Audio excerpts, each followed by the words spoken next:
You just sat down to edit, coffee's hot, creative juices are flowing. Give it just 5 minutes and you're already stuck. Can't find the B-roll, the audio's scattered, the project bins are just a mess. And now instead of editing, you're just playing detective in your own timeline. It's not just frustrating, it's a total momentum killer, and if you've been editing for any amount of time, you know this personally. And what's wild is that most editors don't even realize it's the project bins that leave their projects feeling messier than it should. By the way, I'm Ethan. I've done millions of views with the content I've made across various channels, and this video editing thing I do is all I do all day long.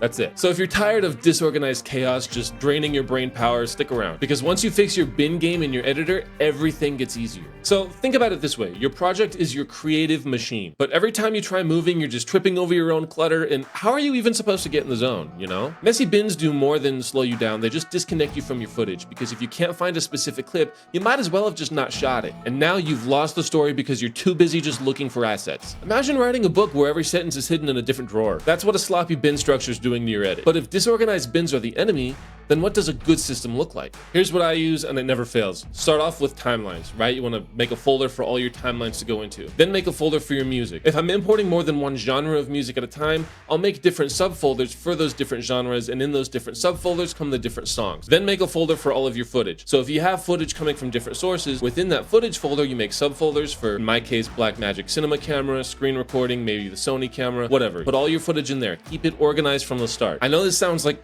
tedious, but there's never too much organization. After that, I'll make a sound effects folder. You get sound effects for like whooshes, like the cinematic ambiance and stuff like that. And if you know your own file structure, this makes it easy to find everything when you just import the structure to begin with. From there, I'll have a miscellaneous assets folder. Things in here consist of like PNG images. You got random sound bites, perhaps. It's like the junk drawer. This folder is for the things you realize you need mid-edit, just the small things that you're only gonna need to use once. It's simple. Yes, but inside these folders, the magic happens. Footage gets subfolders, the audio is broken down into subfolders based on what it is. The secret though is just every bin answers a question. What kind of asset is this? Where would I expect to find it? You're not just organizing, you're building a mental map of where all of your stuff belongs. And that happens before you even start cutting. Because organizing bins after you've already imported your footage is too late. Let's talk about prep. Bin organization starts before you even open up Resolve. Here's the trick that leveled me up. Organize your footage and your sound effects and everything that you're going to use on your actual drives, on your actual servers, before you actually import anything. Why? It's because, well,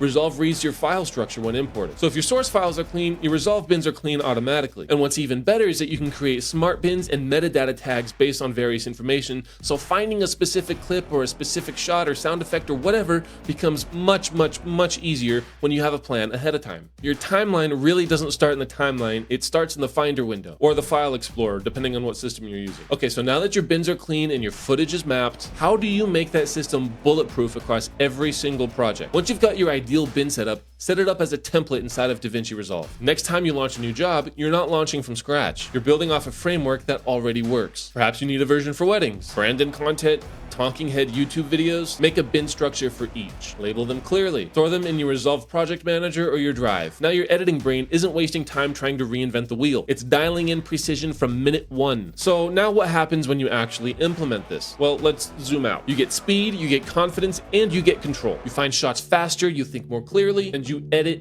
better. And most importantly, you just actually enjoy the process more, because now your workspace feels more like a launch pad and not a landfill. So yeah, bin organization on the surface isn't sexy, but it's the foundation of a smooth, pro-level workflow. And in the edit bay, the unsexy stuff is what makes the magic happen. It took me forever to finally adopt a strategy that let me keep my bin organized, but now that I do, I use it every single time, and I could never go back to just the unorganized mess that I used to edit with in the past.